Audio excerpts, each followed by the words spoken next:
शेख रशीद का police notice को high court में चैलेंज करने का फैसला। वकील नईम हैदर की जानिब से दरख्वास्त तैयार कर ली गई। शेख रशीद बायोमेट्रिक तस्दीक के लिए इस्लामाबाद हाई कोर्ट जाएंगे। थाना पारा पुलिस ने शेख रशीद की तलबी का नोटिस जारी कर रखा है। तफसीलात जान लेते हैं बोल न्यूज़ के नुमाइंदे एहतशाम अली से। एहतशाम, अपडेट कीजिए।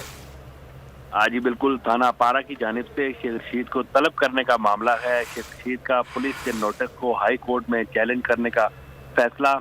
शेख रशीद जो है आज जो हाई कोर्ट में इस नोटिस को चैलेंज कर रहे हैं। मैं आपको इसकी थोड़ी तफसील बताता चलूँ तो शेख रशीद के खिलाफ अपारा थाने में एक शहरी ने दरख्वास्त दी, जिसमें उसने ये मौक़िफ़ इख्तियार किया कि शेख रशीद ने आसिफ जरदारी की जान को खतरे में डाला है और ये बयान देकर तो उसके बाद शेख रशीद को थाना पारा के SHO ने एक मरतबा तलब किया। शेख रशीद के वकील वहाँ पर गए लेकिन उनका बयान नहीं लिया गया।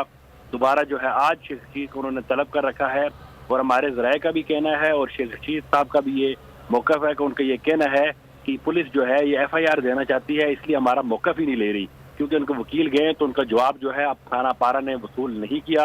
तो इस हवाले से आज शेख रशीद इस्लामाबाद हाई कोर्ट पहुँच गए और इस जो है दरख्वास्त को और जो उनको तलब किया थाना पारा ने उसको चैलेंज करेंगे। जी बहुत शुक्रिया एहतशाम इन तफसीलात के लिए।